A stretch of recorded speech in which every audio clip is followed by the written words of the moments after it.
Hello there, and welcome to this month's free conference call on animal communication.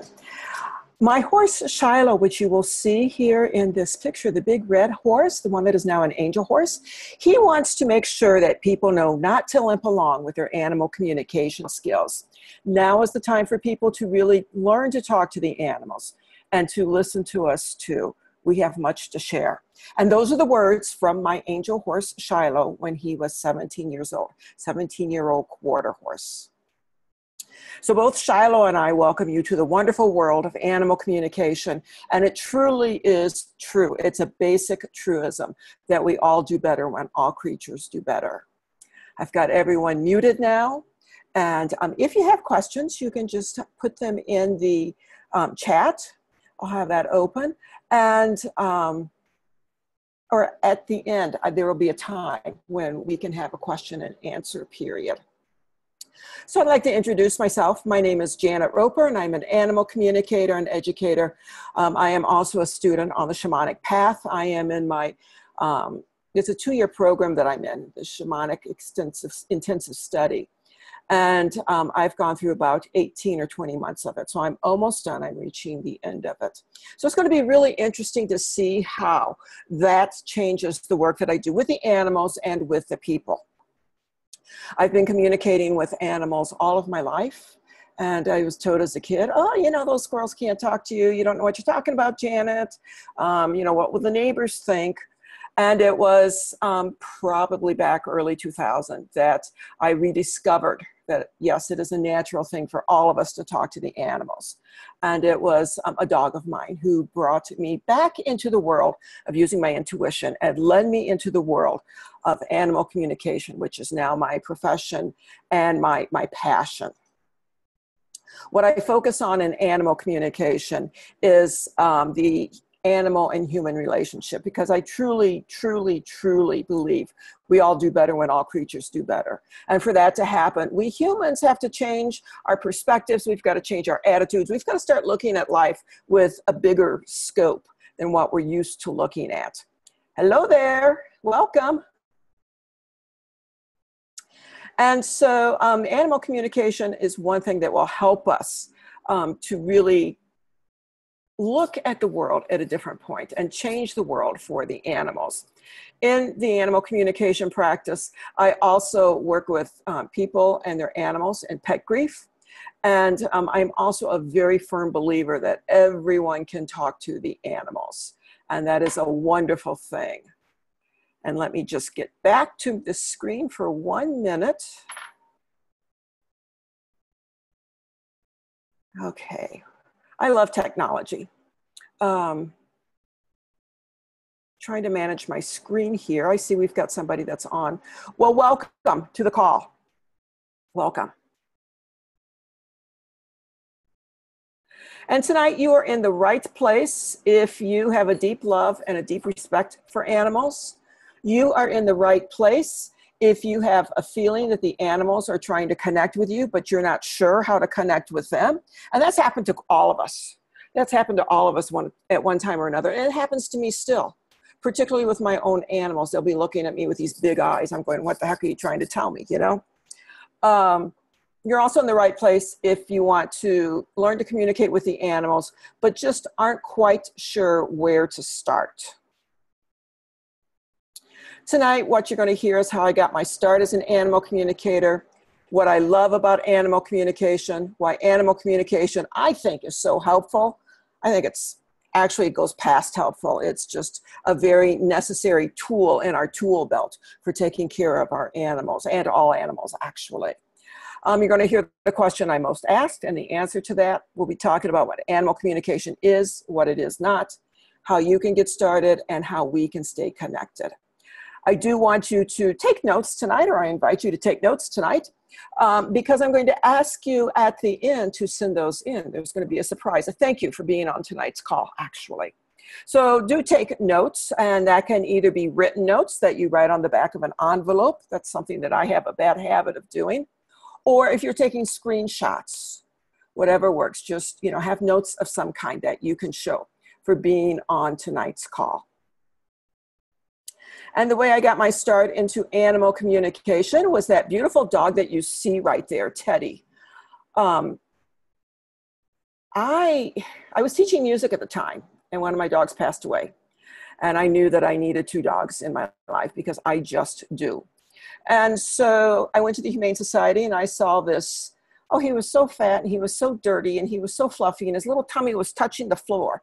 And I fell in love with that dog. And that was before I started using my intuition actively in the world of animal communication. I used it in music, didn't use it so much with talking to the animals because I didn't even know it existed at that time. And so what I did was I walked in, I saw Teddy and I'm going, that's my dog. And he had this big smile on his face. He had a plume of a tail. And he had a little puppy attached to his tail. And the little puppy was just as happy as he could be. And Teddy, which was the dirty dog that I adopted, was actually pulling that puppy around by his tail. And they were both so happy. And Teddy wasn't even in where the other dogs were. He was out in the front. Where he could see all the people coming in and leaving and everything. And that was the thing that he loved, was to be a greeter in life. So I adopted Teddy. I asked all the right questions and they said he kept his kennel clean. He did not pee and poop in the house or in the kennel. And when I got him home, he peed and pooped all over the house and kept his kennel clean. I worked with the vets, I worked with the trainer, and nothing helped. And that's really disappointing, when nothing's helping. You've got this dog that you're dearly in love with who's peeing and pooping all over the house. So I was sitting in front of the fireplace one day, getting ready to make a fire. Ad for animal communicator falls in my lap. And it's like, well, what else can I do? I just really need to do something here. And yes, I will go ahead and I will give this person a call and see what happens. And that's what I did. She helped me and Teddy, and she changed both of our lives very much so. And it was just an incredible thing to see that, how she changed our lives. And what was even more incredible than that was the difference it made in Teddy, and how he went from being an animal that was just, he didn't know when to pee, when to poop in the house, and when to go outside. He didn't have the self-confidence, to being a self-confident dog, having confidence in himself. To see that was worth its weight in gold to me. And he literally kept the house, I would say 94% clean. He's telling me now 97% clean until the day that he passed on. So animal communication really is a tool that you can use in the everyday of your life. The things that I love about animal communication is how it deepens the bonds between the animals and the humans. We humans come from a standpoint of power over instead of relationship with. And we are now in a time when we really seriously need to get in relationship with the animals. And animal communication is a tool that can help us with that. I delight in witnessing when the humans go, wow, I can't connect with the animals like that. I didn't know I could do that. The animals take it for granted that we can connect like that they can connect like that with us. Sometimes they're surprised when we connect like that with them. So that's one of the things that I delight in animal communication, is when the light bulb goes off, or goes on, I should say, for the human. And I also love witnessing when people go, yeah, I can talk to the animals. Yeah, I can do that. I was calling it just a hunch or a coincidence before, but now I know it's really something that has a name and that I can do. That just makes me happy. And I love when people realize that animals are not just animals and they're not just pets. They can be our guides and our teachers too. And when that bell starts to ring for the human, that is an incredible change in the relationship between that person and their animal or animals. And that is wonderful to witness. With animal communication, you can get the point of view directly from the animal of what's going on. So yeah, I can Google and find out what's going on. Like if Max, my dog, something's going on with him. Oops, he heard his name, he just barked. It's okay, buddy. Yeah, I can Google, find what's going on. I can go on Facebook, I can go on social media. I can even probably go back on my blog and find something about it, But what I can do is I can go directly to Max and I can ask him what's going on from his perspective. Now, the thing about that is that you may not be getting the gospel truth per se, okay? But what you're getting is what's going on from the animal's perspective. And that is so important. So if Max or Raven are having an issue, I can check in with him. I can see what's going on. I can take that information they send me to the vet. And I can say, this is what, Max said. And with this vet, I can say that. With the vet that we are with now. And with actually a couple of vets before, I've been able to say that. Not all vets are open to that. But some more and more, they're becoming more open to that. So I can go into the vet now and I can say, this is what Max was telling me about how he's feeling. They can take that information and they can turn it into the medical terms or the medical knowledge or the clue that it is to help them discover what's going on. And so likewise, you can learn about potential health issues before they become a problem. And so a lot of times I might be going out to a barn and talking to a horse, and I get out to the barn and my hip starts hurting. And it wasn't hurting before I got to the barn. I get out of the car and my hip starts hurting. And then as that animal, that horse that I'm talking to, as I get in their vicinity, my hip hurts more. So that animal is sending me the information that their hip is hurting, or as I would call it, they've got a hitch in their giddy up. And I can relay that to the person. And that person can then take that information to the vet, to the farrier, to the chiropractor, whoever they need to help the animal to feel better. You can also discover possible explanations for behaviors. So for instance, a couple of years ago, actually it's about 2 years to the date, I had moved from Minnesota down to Illinois, thinking I would move permanently to Illinois, my home state. And I was staying with a friend and her significant other at their farm to kind of get my feet grounded again and to see what was going on. And my cat, Billy, did not like that. He did not like it at all. And he was acting out. And so I was able to connect with him. And to a certain point, I could get what was going on. But because I was also in stress at that time, I couldn't get to the kernel of what was going on. So I checked with a couple of my communicator friends who checked in with Billy, and they were able to tell me how Billy was feeling about the move and why he was acting out like he was. And once I had that, I was able to take that and to help Billy with that information. I was also able to help the people that I was living with at that time to help them understand what Billy was going through. And so that they could be, they would have a more clear perspective of what he was going through and why he was stressed out, kind of thing. Animal communication helps us when the animal is getting ready to cross over with the death and dying, and it helps us with hospice care, and it helps us with the grief process before and after the animal has crossed over. One of the things that happened to me is when my dog Emmy was ready to pass, and this was when we were living in Minnesota. She really wanted to pass at home. She wanted everybody to be around her in our house. I talked to the vet to see if that was possible, and it was. So when it was Emmy's time to pass, the vet and a vet came out to the house, and they helped Emmy pass, and Emmy was in her favorite spot in our house, and with her family surrounding her. Contrary to that, my cat Mitzi, who passed away a couple of months later, she wanted to pass away at the vet's office.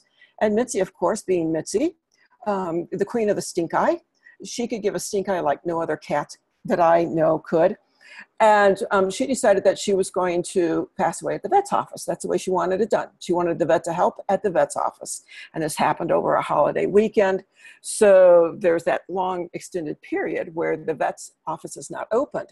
And I could have taken her to emergency, but I knew that would stress her out even more. And it was, I think, an hour and a half drive one way to get her to the emergency. So I asked her if she could hang on to after the weekend. She said, yeah, I can. And she did. And that Monday or Tuesday, whatever it was, after the holiday, I called the vet at like 7:59, and they answered, and I said, I've got an emergency coming, and it's time to put her down. And they, of course, have worked with Mitzi, and they knew, where she was with everything. So Mitzi went, I took her to the vet. She died in my arms, and it was good. It was good. So being able to connect with the animals and seeing how they want to pass individually, that goes a long way in helping us humans who are left behind, knowing that we did everything that we could for the animals and that we honored their wishes as best that we could. The other thing that is awesome to me about animal communication is that we're tuning into the animals in the natural way that they communicate. So instead of expecting them to understand our signals, our body language, or to understand our words even, and yes, I know that they do understand some of our words. What we're doing is we are leaving the human world, so to speak, or the human expectation, and we are meeting them where they are at, in their natural place of communication. And we're learning to communicate with them in a way that is natural to them. It's also natural to us, but it's something that we have forgotten and something we have not done for eons and eons. And I'm happy to say that it is now coming back. It's coming back stronger and stronger almost every day, and that is not hyperbole. And from the time that I started doing it, the early 2000s, whatever, I can see a big difference in the way people are connecting with their animals, treating their animals, and in relationship with the animals. So my most asked question is, can anybody communicate with the animals? And the answer is a most resounding yes. Anyone who wants to, who has the desire, can communicate with the animals. Everyone has the ability to do it. It's the desire that is the defining thing. We all have the ability, we all don't have the desire. And not everyone has the belief. Now, the interesting thing about animal communication is that you do not have to believe in animal communication as a fact, as a way of life, as solid, concrete, a thing to do, okay? You don't have to believe in it like that. You just have to believe in the possibility of animal communication, because when you start to open up to just the possibility of animal communication in our human essence, that already starts the shift, and it starts to open up our doors, our perceptions, our recognitions. It starts to open it up a little bit more, if it's only even 1 degree or 2 degrees or 3 degrees. Just the belief that the animal communication is possible, that makes a really big difference. You don't need special gifts. And, you know, if you've heard me talk before, and you probably know that that's one of my pet peeves, because again, we all have the ability. I'm not specially gifted because I talk to the animals. I talk to the animals because it's something that I've recognized that I can do. It's something I've recognized that is a way I can help the animals, and it's a way that I've recognized that I can help the people who are connected with the animals. So no, it's not a special gift. It is something that I do to help both the animals and the people. All we need is that willingness to basically step out of our human mind frame for a little bit and really, truly experience a different world in the world of animal communication. And it's different. It's different, let me tell you, okay?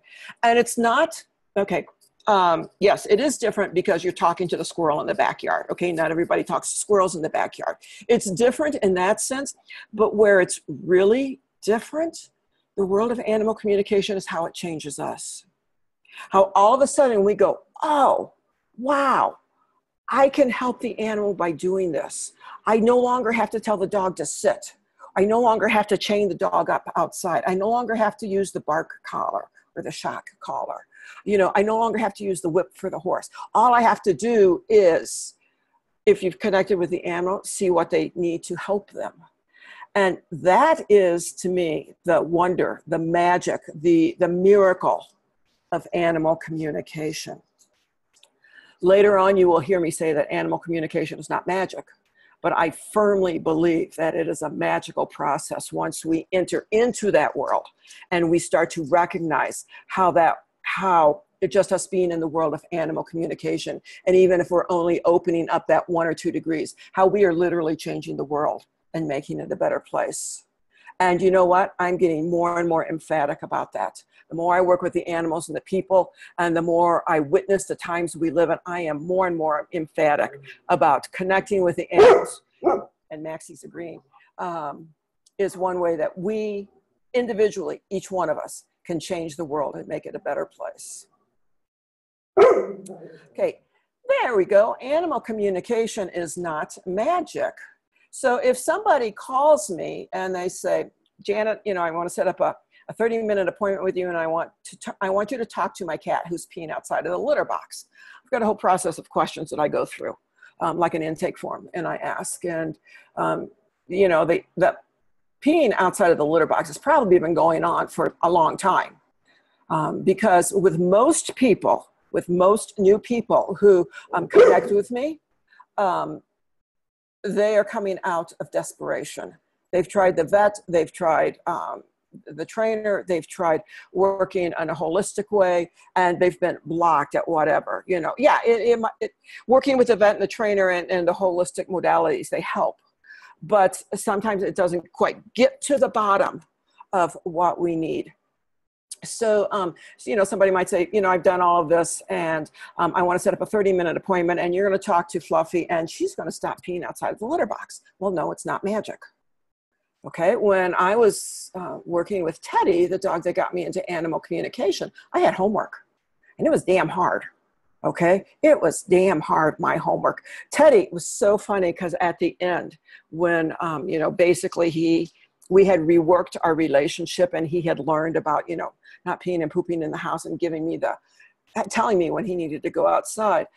So at the end of that, he said, I get an A+ because I did all of the hard work. Janet only gets an A-. And okay, you know, from Teddy's perspective, that's true. From my perspective, I get an A+ too, because it was hard work. Cleaning and seeing what was going on, doing the exercises that the communicator said needed to be done to help Teddy. And it wasn't doing the exercises per se that was difficult, it was the consistency. So, you know, after doing it for a week or so when it's still new, everything's just hunky-dory. And then me being me, I keep thinking, well, yeah, you know, we've worked on this for a week, he should have it now. Well, no, that was on Janet time. That was not on animal communication time, and it certainly was not on Teddy time. I was expecting magic, and the magic doesn't happen. The magic is between the relationship between the animal and their person, okay? So as an animal communicator, I'm not going to go in and say the magic words that's going to stop peeing outside of the litter box. I don't have the magic wand to make that happen. As a communicator, I do not do medical diagnosis, prescription, or treatment. And unless you are working with a communicator who does that, who is a doctor, who is a vet, who is certified. And they say, well, you know, Teddy told me this, Janet. So from that, I would say that you talk to your vet and you tell your vet that you really need yada, yada, yada, you know, prescription or something. It's like, no, do not listen to that, okay? Animal communicators talk to the animals. We talk and we listen, and we find out what's going on. We do not prescribe, we do not diagnose, and we don't treat. Okay, as I said earlier, if I go out to a barn and, you know, my hip is hurting, or if I'm talking with a cat and my throat is dry, or I'm having a hard time breathing, okay? That's the way the cat is getting the information to me, or the horse, okay? And I will tell the person, this is what your cat or your horse has sent me. This is what I'm experiencing. But I am not saying this is what's wrong. This is what you need to do, okay? Because even from the animal's perspective, you know, when we, at least me, when I get sick, okay, I will tell the doctor what I'm experiencing as best I can, but it's got on Janet lens. And it's coming through the Janet lens. And that is, I really don't want to be at the doctor's office, and I want to be healthy, so I'm going to tell him as little as possible so that I can go home and, you know, continue my life, kind of thing. Same thing with the animals, okay? It's coming from their perspective. And we need to keep that in mind. It's their perspective. We take that information, and they've given us the information as best they can. It's still their perspective. Okay, animal communication is not a replacement for training. I know of people call, particularly with aggressive dogs, and I'm not doing the aggressive dog thing anymore because it's dangerous and there's liability.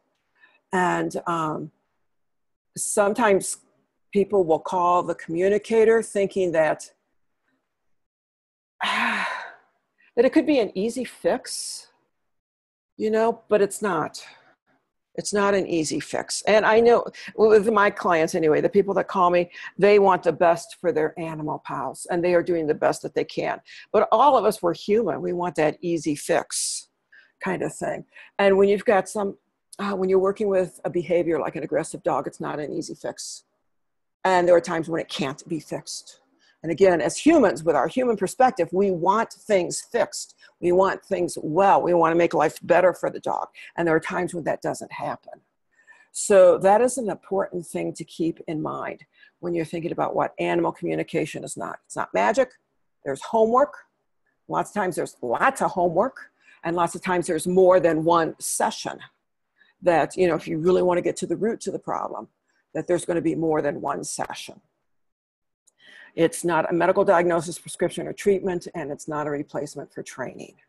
What animal communication is a natural way to connect with the animals. We are meeting them on their block, so to speak, okay, instead of us expecting them to come over and understand our English or our Spanish or our French or our German or whatever language or our actions. We are meeting them halfway. And technically, the way I experience animal communication, and I am talking technique now, it's connecting to and developing a relationship with the animals through my intuition, which means that it's going to come through my senses. Clairvoyance, claircognizance, clairsentience. The information coming from the animals is not here in the physical, but it's coming through my physical senses.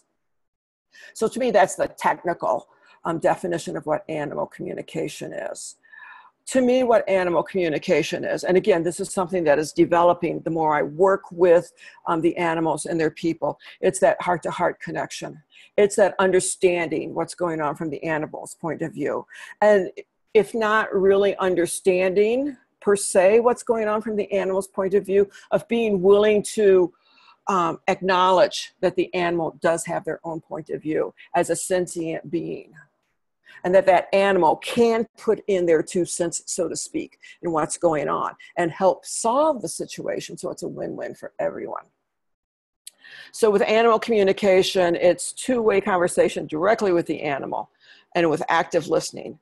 And so resolutions are created and it's a win-win solution for everyone. And when I say everyone, I don't mean just the humans.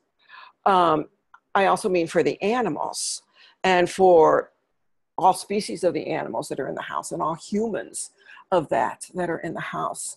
And one of the hard things that there can be for people to come to terms with is sometimes a win-win solution is not what the human wants, not what the human has planned.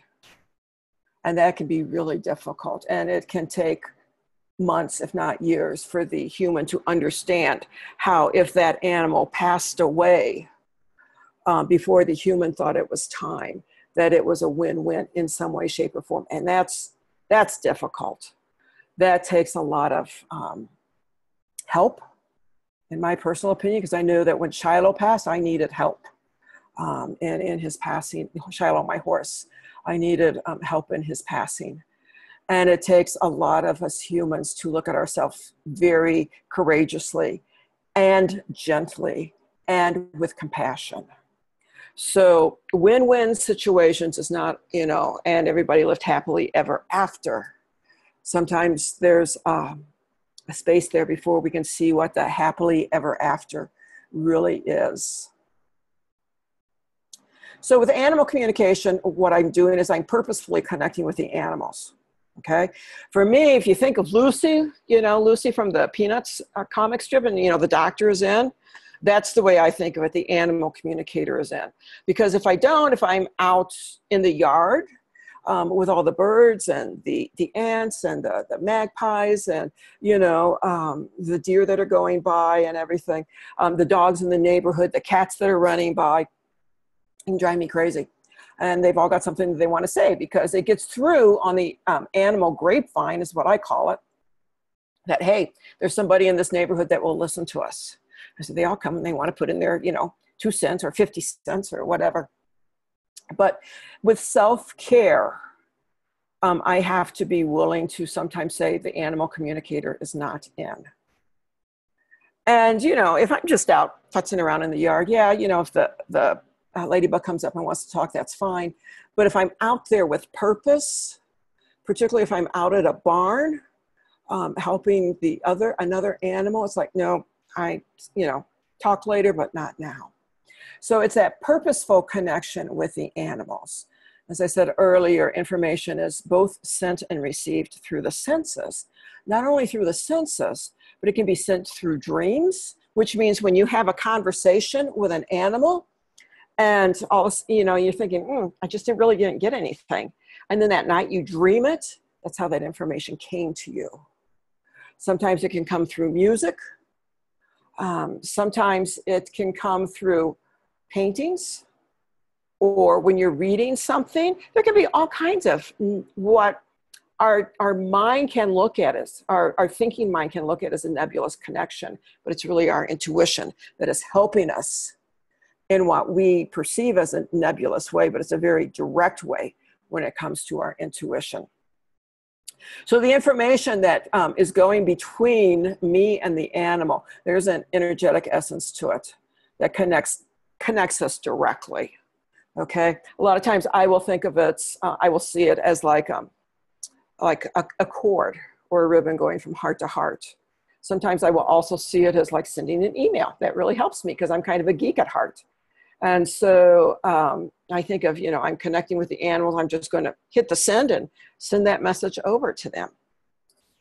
The cool thing to remember about animal communication is that there are no barriers of time and space. Those are barriers that man has made.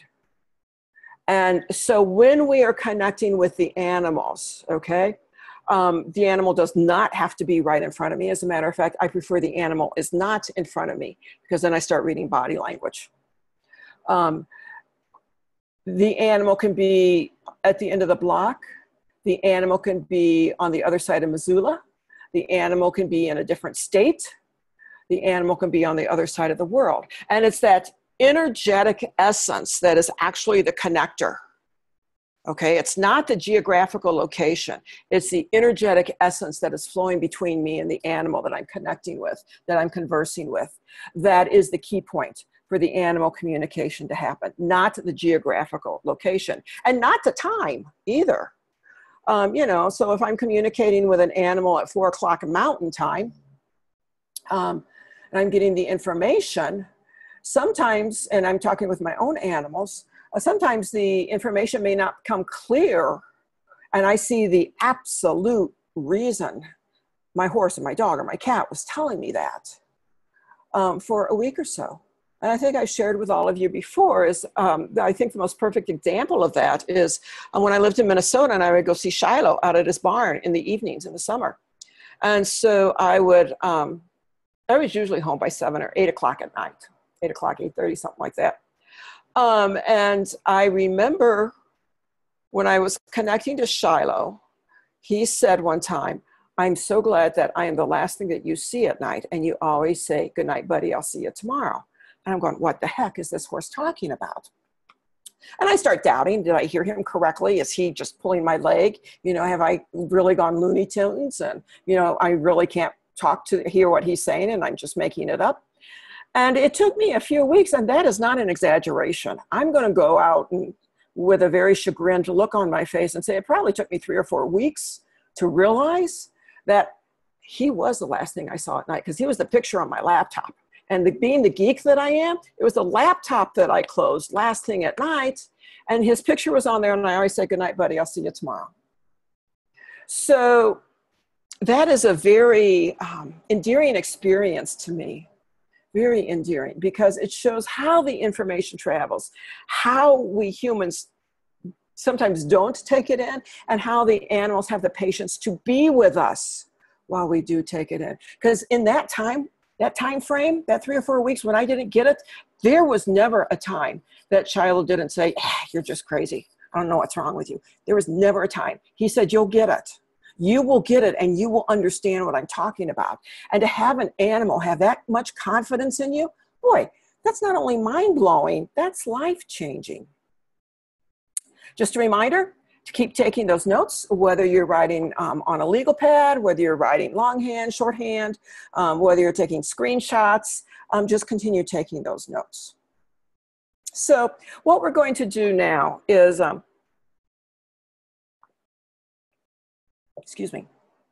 what we're going to do now is we are going to learn how to make a circle of quiet. And to me, as you're beginning to talk to the animals, it's really important to start with this circle of quiet. As a matter of fact, I'm even going to go out on that limb and I'm going to say it's critical. Because what happens, we humans, we're such good humans. We got 95,000 things running through our mind. We got a laundry list of the laundry list that we need to do.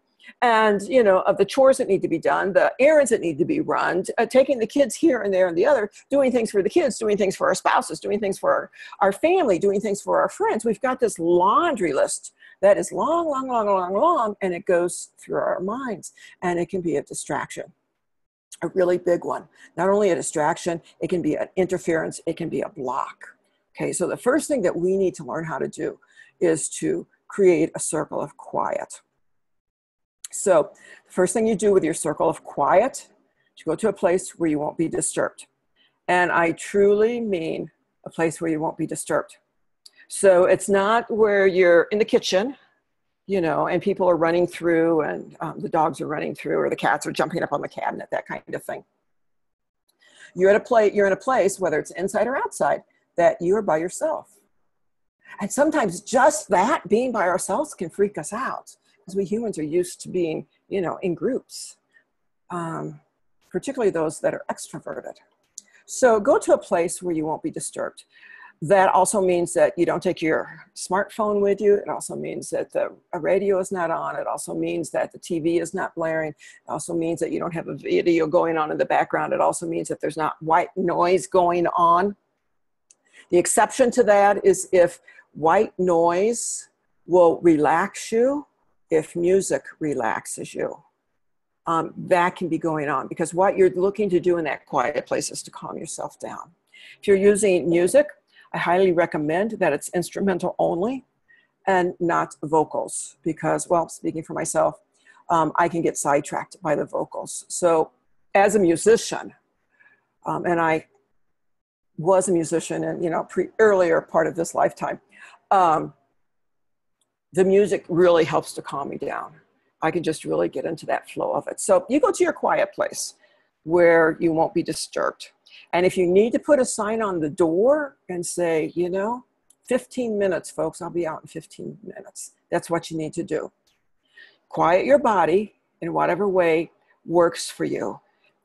If you already have a way that works for you, that you know how to quiet yourself and to center in and to meditate, go ahead and use that. If you don't, one of the ways that I have found very helpful is I will focus on my breathing. And gosh, when I was first out of college, my first teaching gig was down in Cutoff, Louisiana, which is south of New Orleans, just about an hour north of the Gulf of Mexico. Growing up in literally the cornfields of Illinois, I was not used to having water around me. And so it was really a big thing for me to go down into the Gulf of Mexico. And I didn't swim, but I learned to ride the waves.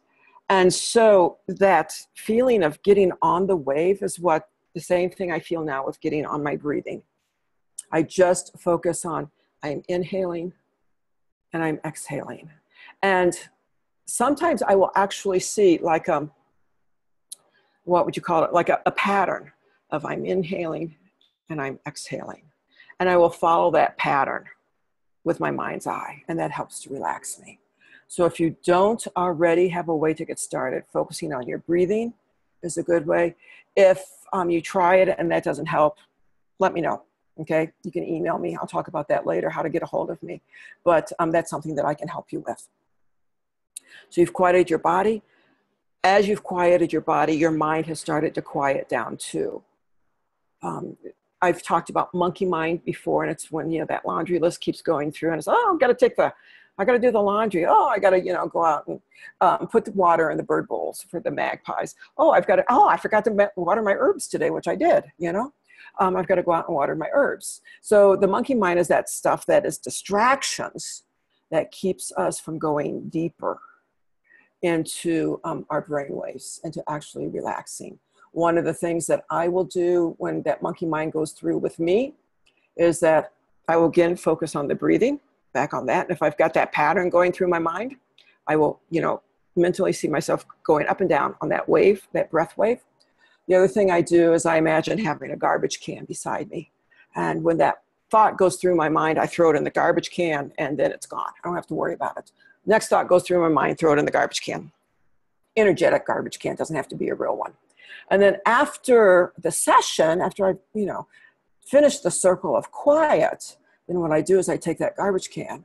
And if I want to collect any of those thoughts, I can. But usually, I shouldn't say usually, 100% of the time, I've always thrown them out to the wind and let the wind take care of them.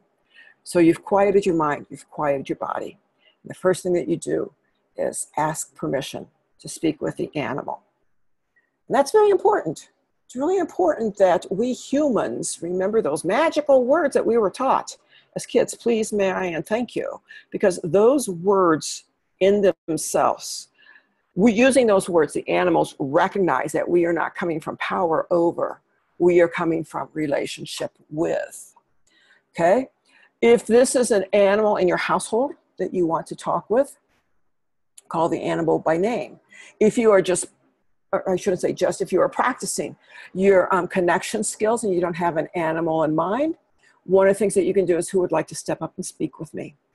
And then be open, because you're in that quiet space of body and mind, to whatever animal comes to you. Okay, and it could be a gorilla, it could be a dog you had as a kid, it could be a neighbor's dog, it could be one of your own animals, it could be a buffalo, it could be a dragon, it could be a mythical animal, but be open to that. And when that animal comes to you, and you said who would like to come forward and talk, then also ask them, may I talk to you? Okay, it's kind of like in Harry Potter. I think it was in Harry Potter 3, when he was bowing to the what was the animal? Don't remember. The one that was flying, looked like a combination of a horse and a hawk, kind of thing. But it was kind of like showing the animal that respect. That's what we need to do. So the animal can say one of three things. Okay, yes, no, maybe. Oh, I lied. The four things can happen. Yes, no, maybe, nothing shows up. Okay, so if you get a no, honor that. Think to yourself, okay, you don't feel like talking to everybody all the time. And if you do, more power to you. But sometimes it's just wearing, and sometimes you just want to kick back and relax. In my experience, when I have had an animal tell me no, there's been a reason. And sometimes the reason is I'm not ready to talk to the animal yet. I'm not prepared. I've still got too much monkey mind going on. Or what the animal has to say, and this has happened, what the animal has to say, I'm not ready to hear. And there needs to be, when we are in communication with the animal, a readiness on both parts to communicate. So if the animal says no, honor that and say thank you. If nobody shows up, honor that, okay? Because when I've had that, and that's when I've been talking to the animals in the wild, when I've been talking to the mythical animals, when that's happened, it's been usually because I was not ready to hear what they had to say. I was not prepared myself, and this can happen too, I was not the communicator. I was not the person to talk to that animal at that time. So it's just information. Don't judge yourself. It's just information. If the animal says maybe, then what you can do is just go, okay, well, then I'll let you be in charge of the conversation, and you can lead it wherever however you want to do it. Or if the animal says, maybe I'll get back to you, accept that, okay? And then if the animal says yes, and you've got that A-okay, that go ahead to converse with the animal, then converse with the animal. And honor the animal's response, however that comes to you. And like I said, it could come through different senses, okay? And chances are, you may think, gee, it's coming through my imagination. And I'm okay with that, because it's okay in our society for us to receive information through our imagination. That's an acceptable way to receive intuitive psychic information. So sometimes the imagination is the door that is the most open to us. And sometimes what we think is our imagination is actually the animal coming in and talking to us that way, because the door is open. Have the conversation, respond honestly and openly with the animal. Listen to them. I know that I always say communication, and with me being an extrovert, communication is always on the talking side of it. But the animals have taught me incredibly how to listen. So listen to what they have to say. And sometimes listening is sitting in silence with nothing happening. And it's giving that animal time to say what they need to say to you in that time and space. That's actually a very important thing to do, listening to that animal when nothing active is happening. So at the end of the conversation, thank the animal for showing up. Even if nobody showed up, thank the space that you created for allowing you to be there, and for creating the space for future times when animals will be coming. So again, the important thing is to quiet yourself and remember those magical words: please, may I, and thank you. And sometimes people will say, well, Janet, I just talked to an animal. And it's like, well, hello, you've created this circle of quiet. And in our society, to still ourselves enough to listen to the animals, that's huge. That's monumental. We are changing our mind, or excuse me, our brain waves. We are purposely changing our brain waves from our everyday monkey mind into going deeper, to connecting with the animals. So you've stilled yourself, honking big. Honking, honking, honking big. You've connected with an animal, and you've had a conversation with an animal. Life-changing, life-changing. And you know what? Even if you feel like you've stumbled over the conversation, even if it didn't go like the way you thought it should or the way you hoped it would, it still went. You still connected with that animal in communication, in connection. And that is not to be denied, and that is not to be ignored, and that is not to be going, oh, it could have been better. It is what it needed to be. And that's really important for us humans to remember, that whatever happens in that conversation is what needed to happen in that time and space. Again, it goes back to we humans, we like that win-win, everybody's happy, and everybody, all's well that ends well kind of thing. And sometimes that's not the case. Sometimes it's sitting in silence with the animal, and it's happened. So don't judge what happens. You can observe it, but please be compassionate with yourself. Be as compassionate with yourself as you are with the animals. So now that you're creating your circle of quiet, you can use that at home, okay, with your own animals. One of the ways I like to tell people or help them get started is when you leave the house, tell your animals in the house that you're leaving and you're going to come back. It's really important to let them know you're leaving and you're coming back. And you're coming back. I always tell Max and Raven, you guys guard, I'll be back. And yes, I realize that I cannot say that with 100% surety that I will be back, because accidents happen, things happen, okay? But the intent is I will be back. So my intent when I leave is, you guys guard, my intent is to be back. Give them a job to do. Whatever they do naturally, let them be the job. So when I'm gone, Max, you know, would you watch out your bark window? And if anything unusual happens, would you bark? So this is really cool because his bark window, it really runs the whole side of this house, of this room rather. And his dog bed is almost right in front of it. So he can lay in his comfort of his dog bed and he can watch what's going outside. And if he, you know, guarding the house, and if he needs to bark, he can either bark from the comfort of his bed or he can get up and bark. He usually gets up and barks because, you know, that's closer to what's going on and it's louder. Use your words. Okay, you can connect with the animals using your words. Max, you bark while I'm gone, okay? But I will also send him a picture of me being gone. And I will get that picture as much to reality as I can of him being up here in the loft, looking out his window. Raven is doing his raving thing. He's usually on the back of the couch. And then I send a picture of maybe a motorcycle going by and Max barking at it. So, of course, it depends on how you personally connect with the animals, how you personally send and receive the information, because it's different for all of us. But the two most common ways of doing it are with our words and by sending pictures. So as you're starting out, start those ways. Send words, you know, talk out loud, talk in your mind to them, whatever works for you, or send pictures. When you return home, ask them how it went and thank them for doing their job. Remember, it's those magical words, please, may I, and thank you. And then whatever happens, trust what you get from the animals.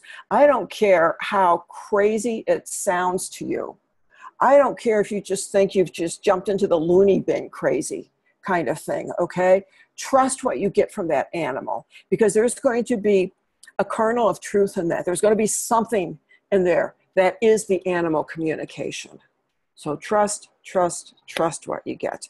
And then, yeah, I know it can be hard. It can be hard.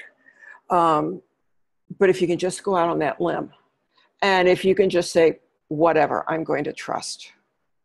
And yes, it's easy for me to do that with animal communication. It's not so easy for me to do that, to take that same tool that I use every day in animal communication and to use it when in my shamanic studies I'm connecting with the clouds, or when I'm connecting with the river, or when I'm connecting with the bison that were on these hills, you know, centuries ago. So what I use in my everyday life, when I take it into the shamanic practice, yes, I've got the tool, I know how to use it, but it's still getting that comfort level. So if you can trust that that comfort level is going to come and just do it, that's going to help a lot. So now, here's why I am hoping that you have taken the notes, because as a thank you for being on the call tonight, and if you are not on the call, but if you're getting the email that I will be sending out tomorrow that has this information, you're still welcome to do this, is to send me a copy of your notes to Janet at janetroper.com, and you will be getting this so you don't have to take notes on this part. I will be sending it tomorrow. And you can ask me one question about your animal pal, alive or deceased. And what I need from you is your notes. I need a picture of the animal. I need to know if they are alive or deceased, basic age, their name, and what your question is. So that is the thank you for being on tonight's call. And let's see, this is Thursday, Friday. So you know what? It's Thursday, July 27th. If you can send me the notes by the end of the weekend, Sunday evening, at midnight, whatever midnight is your time, then I'm happy to do it. I don't know exactly when I'll be getting the recording out to you. I know it will be sometime tomorrow, but it depends on when technology gods get it sent to me, then I can get it out to you. So I hope you've enjoyed this call and that you're aware, you've become aware of how you're already communicating with the animals, because you are. You wouldn't be on this call if you weren't already in some way, shape, or form already connected with the animals, because it's the desire that that really is the impetus behind us connecting with the animals. And I'm hoping that you're already discovering how the animal communication is changing your life, because it does. And what would be really interesting is to just, sit back. It's hot here in Montana. If you're someplace where it's hot, go find a hammock, go outside where it's cool, find a cool spot, and just reflect on how the animal communication has changed your life. How are you different because you have started connecting with the animals? What has changed with you? Maybe your life circumstances, okay? Or what has changed within you because you have started connecting with the animals. So let's stay connected. I would love that very much, because I think it's important for those of us, birds of a feather, so to speak, to flock together kind of thing. It can be really easy whenever, and I'm speaking from experience, when I've been in my own neighborhood and I've made some comment about being an animal communicator, and people just look at me like I'm just fell off a turnip truck or something. So when like-minded people, we understand each other and we understand our passion that we've got for connecting with the animals and wanting to really get in relationship with the animals, that in itself is a big bonus to staying connected with all of us that are on the call, and with all of us that are into the animal communication. So if you're not already on my newsletter and that's something you want to do, janet@janetroper.com, and you'll see the sign up. I try not to send out more than 2 a month. Sometimes if there are time-sensitive events going on, like for conference calls, you'll get reminders of what the call-in information is. So in that case, you'll get more than 2 a month. But I do try to send out I do send out the regular newsletter every 2 weeks. And then you can also connect with me on Facebook. And if you go to Facebook, Janet Roper, you'll find me. I'm on Instagram too, and it's really interesting to be over there and to see what's going on. We can connect on Learn It Live. I'm doing workshops over there. It's learnitlive.com. I've got one coming up on August 10th, where I am talking about animal communication myths and doing some myth busting about animal communication. I'll be talking about facts and fiction. So you'll get information in the mailing that I send tomorrow.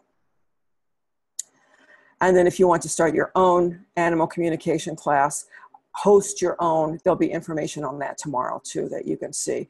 The thing about hosting your own class is that as the host, you get the class for free, which is the class, which runs 4 weeks, or however we frame it so that it works for your folks. You get the class for free. You get a half-hour either communication with one of your animals from me, or a half-hour one-on-one mentoring session, and then you get everything that goes with the class for free.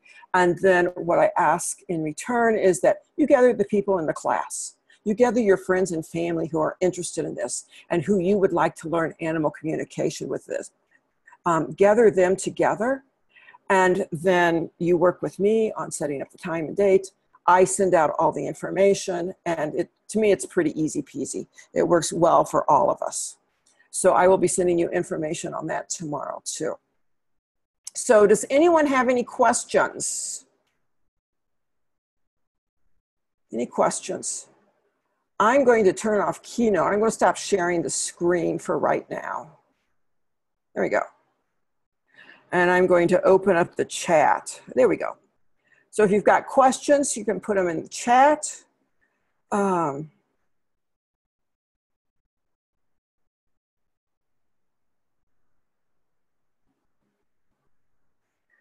Or go ahead and ask your questions now.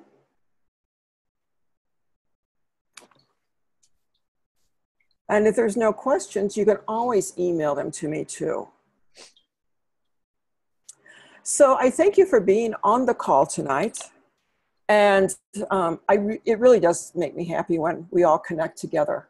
Those of us who truly believe that we can communicate with the animals. We do communicate with the animals. We want to communicate with the animals in a deeper, and clearer way, and to be in right relationship with the animals. So if there's anything that I can help you do with that, just give me an email, janet@janetroper.com. And I thank you so much for being on the call tonight. Have a good evening, a good day, everyone.